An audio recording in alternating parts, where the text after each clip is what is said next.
একদা হযরত হাজরা রাদিয়াল্লাহু তাআলা আনহা তার মায়ের সাথে মিশরের টেনা নগরীতে একটি মেলায় গেলেন। ওই মেলায় তৎকালীন বাদশাহ সাদন এবং তার প্রধান অতিথি ইমরান আগমন করলো। বাদশাহ সাদন হাজরার রূপ সৌন্দর্য দেখে মুগ্ধ হয়ে উজির ইমরানকে বলল, হে উজির, এমন সুন্দরী যুবতী এই রাজ্যে থাকা সত্ত্বেও তুমি তাকে আমার কাছে হাজির করনি কেন? অথচ এটাই ছিল তোমার প্রধান কাজ।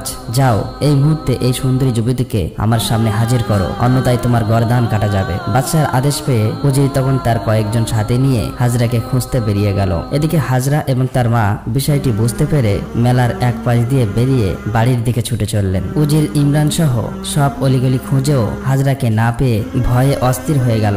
অবশেষে ফিরে গিয়ে বাদশার কাছে ক্ষমা চেয়ে বলল, জাহাপানা, যেভাবেই হোক ওই সুন্দরীকে আমি তোমার সামনে হাজির করব। আজকের মতো আমার প্রাণ ভিক্ষা দিয়ে আমাকে এক সুযোগ দিন। তখন বাদশা বলল, 7 দিনের মধ্যে যদি ওই সুন্দরী যুবতীকে আমার সামনে হাজির করতে ব্যর্থ হও তাহলে তোমাকে মাটিতে গেড়ে পাত্রের আঘাতে হত্যা করা হবে। এদিকে হাজরা এবং তার মা তাদের ঘরে গিয়ে প্রবেশ করলেন। তখন হাজরা কান্না জড়িত কণ্ঠে বললেন, আম্মাজান, আমার মনে হয় আমার জন্য এই ঘরে আর এক মুহূর্ত থাকা উচিত হবে না। বাদশার লোক হয়তো এক্ষুনি এখানে চলে আসবে, তাই আমি এই রাতের অন্ধকারেই কোনো গভীর জঙ্গলে চলে যেতে চাই। আপনি আমার জন্য দোয়া করুন যেন আল্লাহ তাআলা আমার ইজ্জত রক্ষা করেন। মা তার কলিজার টুকরো হাজরাকে কেঁদে কেঁদে বললেন, তোমাকে আমি একা যেতে দেব না, তোমার সাথে আমিও যাব। তখন হাজরা বলল, মা, আমাকে জঙ্গলের মধ্যে দৌড়ে পালাতে হবে। আপনি এই দুর্বল শরীর নিয়ে দৌড়ে পালাতে পারবেন না, সুতরাং আমাকে আপনি বিদায় দিন, আমি সুযোগ পেলে আপনাকে দেখে যাব। অতএব হাজরা অত্যাচারী বাদশা সাধনের ভয়ে রাতের বেলা নিজ গৃহ ত্যাগ করে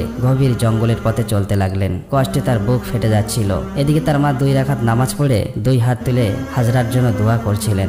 ইতিমধ্যে কিছু লোক এসে উপস্থিত হলো এবং বাইরে থেকে বলতে লাগলো, এই সুন্দরী হাজরা, ঘরের বাইরে বেরিয়ে এসো, আমার বাদশার হুকুমে এখানে এসেছি, তোমাকে এক্ষুনি বাদশার দরবারে হাজির হতে হবে। অতঃপর সাড়া না পেয়ে তারা হঠাৎ করেই ঘরের মধ্যে প্রবেশ করে বৃদ্ধকে ধমক দিয়ে বলল, হাজরা, তোমার কি হয়? সে এখন কোথায় আছে? তাকে বের করে দাও। তিনি বললেন, আমি হাজরার মা, আমি জানি না হাজরা এখন কোথায় আছে।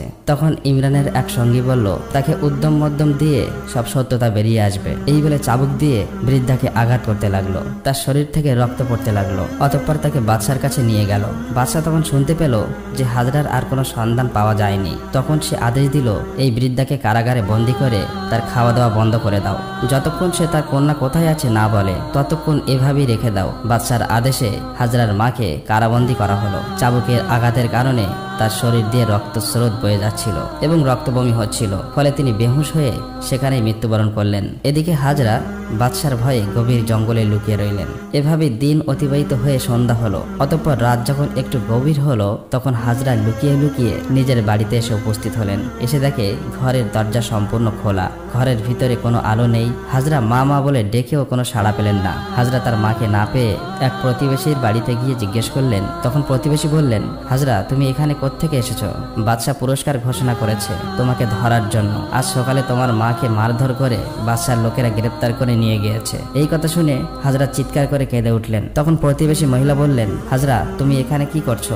একটু টের পেলেই তোমাকে ধরে নিয়ে বাদশার কাছে হাজির করবে। হাজরা তখন চাপা কষ্ট বুকে দাফন করে চুপ হয়ে গেলেন। প্রতিবেশীর কাছে তার বৃদ্ধা মায়ের প্রতি অত্যাচারের কথা শুনে নিজের বিপদের কথা ভুলে গেলেন। বৃদ্ধা মাকে মুক্ত করার জন্য বাদশার কাছে যাওয়ার সিদ্ধান্ত নিলেন, কিন্তু পর মুহূর্তেই কামুক সাধনের পাপের কথা মনে পড়তেই তিনি সম্পূর্ণ থেমে গেলেন। তখন প্রতিবেশী মহিলা তাকে বলল, হাজরা, এখানে থাকা তোমার জন্য নিরাপদ নয়, তুমি এক্ষুনি এখান থেকে পালিয়ে যাও। এই কথা শুনে হাজরা গভীর অরণ্যের দিকে আবার চলতে শুরু করলেন। এভাবেই অনাহারে অসহায় অবস্থায় 5 দিন অতিবাহিত হয়ে গেল। ক্ষুধার জন্য দুর্বল হয়ে গাছের পাতা চিবিয়ে খেয়ে ক্ষুধার জ্বালা নিবারণ করলেন। 6ষ্ঠ দিনে অত্যন্ত দুর্বল হয়ে গভীর বনের বড় গাছের নিচে তিনি ঘুমিয়ে পড়লেন। তারপর বহু লোকজনের চিল্লাচিল্লি শুনে হাজরার ঘুম ভেঙে গেল। আসলে বাদশার সৈন্যদের ছোটাছুটির কারণেই বনের মধ্যে হইচই পড়ে গেল। পরিস্থিতি বুঝতে পেরে হাজরার ভিতরে ভয় চলে আসলো। এমন সময় এক সৈন্য তার কাছে চলে আসে এবং চিৎকার করে বলে, এই তো হাজরা। ফলে মুহূর্তের মধ্যে অন্যান্যরাও সেখানে এসে উপস্থিত হয়। হাজরার অসহায়ত্ব দেখে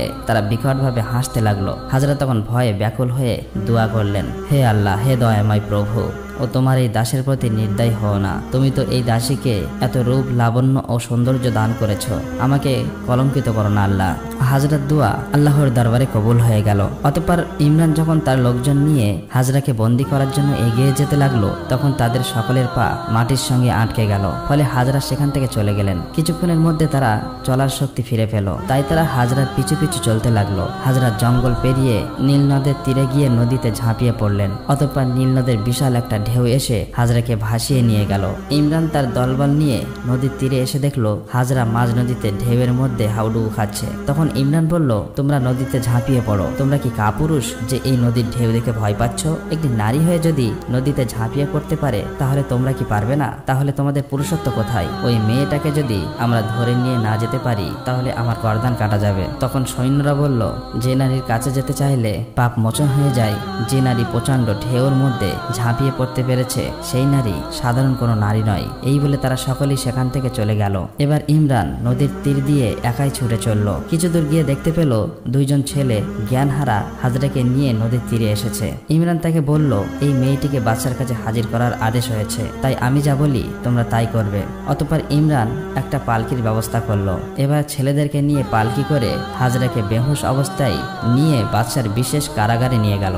সেখানে অতি সুন্দর বালাখানা, সোনার খাট, পলঙ্ক, মণিমুক্তার, ঝাড়বাটি সবকিছুই আছে। সেখানে প্রহরী হলো সবাই নারী, কারো প্রবেশ করার সাহস নেই। কোনো পুরুষ সেখানে যেতে পারে না, কারণ বাদশা সাধন সেখানে সুন্দরী নারীদের নিয়ে তার কাম লালসা পূর্ণ করে। কিছুক্ষণ পর হঠাৎ করেই হাজরার জ্ঞান ফিরে এলো। তখন তিনি বললেন, আমি এখানে কেন?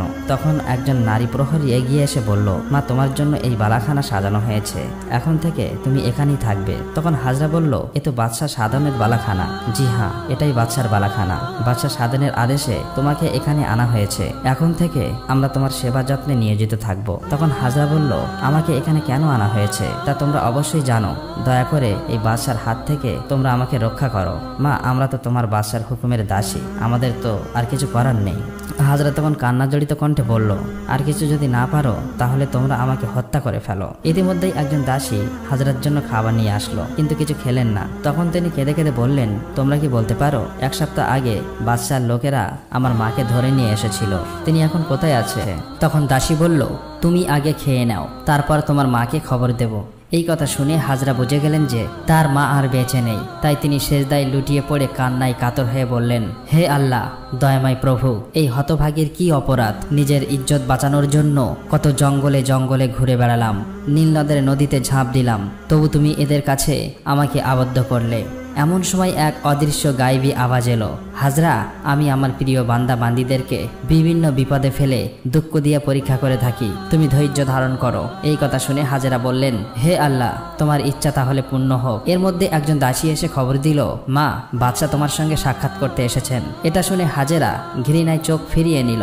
তখন বাদশা সাধন এসে বলল, সুন্দরী, আমাকে দেখে মুখ ফিরিয়ে নিলে? এখানে তো তুমি আর আমি ছাড়া কেউ নেই। আমাকে বরণ করে নিলে তোমার মঙ্গল হবে। আমি তোমাদের যাবতীয় এই ধন ভাণ্ডার, সোনার গহনা, হিরে, মণি, মুক্ত সব তোমার হাতেই তুলে দেব। এই বালাখানার সমস্ত দাস দাসী তোমার সেবায় নিয়োজিত থাকবে। সুতরাং আমাকে বরণ করে নিয়ে আমার প্রেম লালসা মেটাও।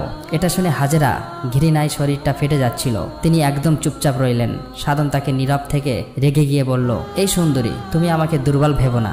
জীবনে আমি হাজার হাজার সুন্দরী নারী ভোগ করেছি। আমার কথায় রাজি না হলে আমি জোর করে তোমাকে ভোগ করেই ছাড়বো। এবার হাজরা বুদ্ধি করে বলল, এত অধৈর্য হলে চলে? তুমি আমাকে বেগম রূপে বরণ করলে আমি সৌভাগ্য মনে করব। সে ব্যাপারে সিদ্ধান্ত নিতে আমাকে একটু সময় দাও। বাদশা সাধন এই কথা শুনে খুশি হয়ে বলল, বেশ ভালো কথা, তুমি সুস্থ হলে আমাকে যা আদেশ করবে আমি তাই পালন করব। এই কথা শুনে বাদশা সাধন রাজ দরবারে চলে গেলেন। কিছুদিন পর বাদশা আবার এসে বলল, কি সুন্দরী, তোমার মতামত কি এখনো ঠিক হয়নি? আমি যে আর ধৈর্য ধরতে পারছি না। তখন হাজরা বলল, আমাকে আরো কিছুদিন সময় দিতে হবে। বাদশা সাধন বলল, তুমি কি আমার সাথে চালাকি করছো? সাবধান, ভুলে যেও না, তুমি আমার হাত থেকে কিছুতেই রেহাই পাবে না। আমি আর 3 দিন সময় দিচ্ছি, যদি রাজি না হও তাহলে আমি তোমাকে জোর করে ভোগ করব। এই কথা বলে সাধন চলে গেল। হাজরা তখন কেঁদে কেঁদে আল্লাহর দরবারে দোয়া করতে লাগলেন, হে আল্লাহ, দয়াময় প্রভু, আমার দেহ, মন, মান, ইজ্জত সবকিছু তোমার হাতেই সমর্পিত করলাম, তুমি আমাকে রক্ষা করো। বাদশা মদ পান করে হাজরার নিকটে গিয়ে তাকে ধরার জন্য হাত বাড়ালো। হাজরা চিৎকার করে বলে উঠল, হে আল্লাহ, আমাকে রক্ষা করো। এই বলে হাজরা ঘরের এক কোণে ঝাঁপিয়ে পড়লেন। ফলে অল্পর জন্য বাচ্চা তাকে ধরতে পারল না। এর মধ্যে বাচ্চা সাধনের দুই চোখ ভীষণ যন্ত্রণা শুরু হয়ে গেল, এমনকি অল্প সময়ের মধ্যে এসে অন্ধ হয়ে গেল। তার চিৎকার শুনে সবাই তাকে ধরাধরি করে তার নিজের কক্ষে নিয়ে গেল, কিন্তু কোনো লাভ হলো না। তার দুই চোখ একেবারেই অন্ধ হয়ে গেল। ফলে হাজরা তার হাত থেকে রক্ষা পেয়ে গেল। কিছুদিন অতিবাহিত হবার পর একদিন বাদশা সাধন হাজরার কাছে এসে কাকুতি মিনতি করে বলল, হে পূর্ণবতী রমণী, তোমার সাথে আমি যে অন্যায় অত্যাচার করেছি তার জন্য আমাকে ক্ষমা করে দাও, আর আমার জন্য আল্লাহর কাছে দোয়া করো, তিনি যেন আমার চোখের আলো ফিরিয়ে দেন। বাদশা সাধন এভাবেই বারবার কান্নাকাটি করাই বিবি হাজরা তার জন্য আল্লাহর কাছে দোয়া করলেন। ফলে বাদশার একটি চোখ ভালো হয়ে গেল। ভালো হবার পর ভয়ে বাদশা সাধন আর কখনোই হাজরার দেখে অসৎ খেয়াল করেননি, কিন্তু সে পুনরায় উজির ইমরানকে হুকুম দিয়ে বলল, তুমি নিত্য নতুন সুন্দরী রমণীদেরকে আমার সামনে এনে হাজির করবে, আর বিবাহিত নারীদের স্বামীদেরকে হত্যা করে তাদের স্ত্রীদেরকে আমার কাছে নিয়ে আসবে। ঠিক এমন সময় ইব্রাহিম আলাইহিসসালাম বিবি সারাকে নিয়ে মিশরের পাশ দিয়ে যাচ্ছিলেন। তিনি তার স্ত্রীকে নিয়ে চিন্তিত হয়ে পড়লেন, কারণ বাদশার সৈন্যরা দেখে ফেললে মহা বিপদ হয়ে যাবে। অবশেষে ইব্রাহিম আলাইহিসসালাম বিবি সারাকে একটা সিন্ধুকে প্রবেশ করিয়ে সিন্ধুকটি উটের পিঠে বসিয়ে চলতে লাগলেন। অতঃপর রাস্তায় বাদশার সৈন্যরা ইব্রাহিম আলাইহিসসালামকে উদ্দেশ্য করে বলল, তুমি তোমার সিন্ধুকটি খোলো। তখন ইব্রাহিম আলাইহিসসালাম বলল, সিন্ধুকটি খুলতে আমার অসুবিধা রয়েছে, তোমরা এর ওজন পরিমাপ করো, ওজন অনুসারে আমি টাকা দিয়ে দেব। কিন্তু সৈন্যরা এই প্রস্তাব মানতে নারাজ। তারা তর্ক করার পর নিজেরাই সিন্ধুকটি খুলে আশ্চর্য হয়ে গেল। তারা দেখল এক পরমা সুন্দরী যুবতী। তখন ইব্রাহিম আলাইহিসসালাম আল্লাহর দরবারে দোয়া করে বললেন, হে আল্লাহ, তুমি আমার স্ত্রী সারার মান ইজ্জত রক্ষা করো, আর বাদশা সাধনের তুমি হেদায়েত দান করো। অতঃপর সৈন্যরা তাদেরকে নিয়ে রাজ দরবারে হাজির করলো। বাদশা সাধন ইব্রাহিম আলাইহিসসালামকে জিজ্ঞেস করলো, এই পরমা সুন্দরী তোমার কি হয়? ইব্রাহিম আলাইহিসসালাম বললেন, সে আমার ছোট বোন, কারণ স্বামীর পরিচয় দিলে তাকে হত্যা করা হতো, তাই বোন বললেন। যাই হোক, এই কথা শুনে বাদশা বললেন, তোমার বোনকে আমার নিকট রেখে যাও। ইব্রাহিম আলাইহিসসালাম বললেন, সে সাবালিকা মেয়ে, সে নিজের মালিক নিজেই, সুতরাং তার কাছেই জিজ্ঞেস করো। বাদশা সাধন তখন সৈন্যকে আদেশ করলো, এই পুরুষটাকে কারাগারে বন্দী করে রাখো, আর মহিলাকে আমার নিজ কক্ষে রেখে দাও। অতঃপর নির্দেশ মতো তাই করা হলো। কিছুক্ষণ পর বাদশা সাধন বিবি হাজরার নিকটে এসে বলল, হে সুন্দরী, তুমি কি আমার প্রস্তাবে রাজি আছো? তখন বিবি সারা আলাইহিসসালাম কোনো জবাব না দিয়ে এক মনে আল্লাহর জিকির করতে লাগলেন। তখন বাদশা সাধন বলল, তুমি উত্তর দাও আর নাই দাও, তাতে আমার কিছুই যায় আসে না, আমি তোমাকে ভোগ করেই ছাড়বো। এরপর বিবি সারা বললেন, কার সাথে কি বলছো? তোমার কি আল্লাহর ভয় নেই? বাদশা সাধন অট্ট হাসি হেসে বলল, আমি কাউকে ভয় করি না।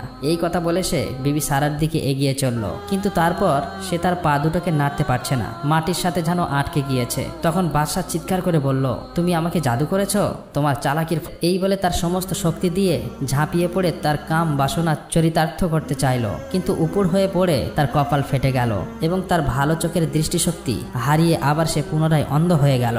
এবার বলে উঠল, তুমি আমার চোখের উপর জাদু করেছো, তুমি আমার কারাগারে বন্দী, আজ হোক বা কাল যে কোনো একদিন তুমি আমার হাতে ধরা পড়বে। তখন বিবি সারা বললেন, আমি জাদু করি নাই, আমি নবী ইব্রাহিম আলাইহিসসালামের বিবি। তুমি আল্লাহর নবী ইব্রাহিম আলাইহিসসালামকে কারাগারে বন্দী করে তার সাথে খারাপ ব্যবহার করেছো, তোমার কঠিন শাস্তি ভোগ করতে হবে। যদি বাঁচতে চাও তাহলে আল্লাহর নবীকে মুক্ত করে দিয়ে তার কাছে ক্ষমা চাও। এই কথা শুনে বাদশা সাধনের মনে মোচড় দিয়ে উঠল। হঠাৎ তার মনে পরিবর্তন এসে গেল। অতঃপর বাদশা সাধন ইব্রাহিম আলাইহিসসালাম এবং বিবি হাজরাকে মুক্ত করে দিলেন। হযরত ইব্রাহিম আলাইহিসসালাম মুক্তি পেয়ে বাদশা সাধনকে জিজ্ঞেস করলেন, হে বাদশা, তোমার এই অবস্থা কেন? বাদশা সাধন তখন কান্না বিজড়িত কণ্ঠে বলতে লাগলো, আমি না বুঝেই আপনার সাথে অনেক অন্যায় অত্যাচার করেছি, অপব্যবহার করেছি, আপনারা আমাকে ক্ষমা করে দিন। আমি সারাটি জীবন অন্যায় করেছি, আল্লাহর কাছে ক্ষমা চাইতে আমার সাহস হয় না, আমি কিভাবে মুক্ত পেতে পারি? আপনি তো আল্লাহর নবী, দয়া করে আমার জন্য একটু দোয়া করবেন, আল্লাহ তাআলা যেন আমাকে ক্ষমা করে দেন। তখন ইব্রাহিম আলাইহিসসালাম বললেন, তুমি তওবা করে আল্লাহর নিকটে ক্ষমা চাও, তওবা করে পবিত্র মনে ক্ষমা চাইলে নিশ্চয়ই মহান আল্লাহ তাআলা আপনাকে ক্ষমা করে দেবেন। এই আশ্বাসবাণী শুনে বাদশা সাধন আজীবনের সমস্ত কামনা বাসনা ত্যাগ করে আল্লাহর দরবারে ক্ষমা প্রার্থনা শুরু করলো। তার দু চোখ দিয়ে অশ্রু ঝরতে লাগলো, ফলে তার অন্ধত্ব দূর হয়ে দৃষ্টিশক্তি ফিরে এলো এবং এবং চলন শক্তিও ফিরে পেল। তখন বাদশাহ সাধন বলল, হে আল্লাহর নবী, আপনি আমাকে আপনার ধর্মে প্রবেশ করান। বাদশাহ সাধন ইব্রাহিম আলাইহিসসালামের সত্য ধর্ম গ্রহণ করে বলল, হে আল্লাহর নবী, আপনি আমার এই সমস্ত ধনভাণ্ডার বাদশাহী সবকিছুই নিয়ে নিন। তখন ইব্রাহিম আলাইহিসসালাম বলল, আমি তোমার বাদশাহী নিতে আসিনি, আমি আল্লাহর দেওয়া দায়িত্ব পালন করতে এসেছি। তুমি তোমার বাদশাহীর পথেই থাকো এবং ন্যায় বিচার করো। তখন বাদশাহ বলল, তুমি তোমার স্ত্রী সহ আমার এই রাজপ্রাসাদে বসবাস করুন। তখন ইব্রাহিম আলাইহিসসালাম বলল, আল্লাহ তাআলা আমাকে এক জায়গায় বসে আরাম আয়েশে সময় কাটানোর জন্য দুনিয়াতে পাঠাননি, মানুষকে সঠিক পথ দেখানোর জন্য আমাকে পাঠিয়েছে, তাই এখানে থাকা আমার পক্ষে সম্ভব নয়। এবার বাদশাহ সাধন ইব্রাহিম আলাইহিসসালামকে বলল, হুজুর, আমি রূপের নেশায় পাগল হয়ে হাজরা নামের এক মিশরী সুন্দরী নারীকে ধরে এনে আমার এই কারাগারে বন্দী করেছিলাম। আমি তাকে ভোগ করতে গিয়ে আমার দৃষ্টিশক্তি হারিয়ে ফেলি। আমি আমার জীবনে অনেক নারী দেখেছি, মাত্র এই দুইজন নারী আমাকে মুগ্ধ করেছে, সেটা হলো আপনার স্ত্রী বিবি সারা এবং মিশরের সুন্দরী রমণী বিবি হাজেরা।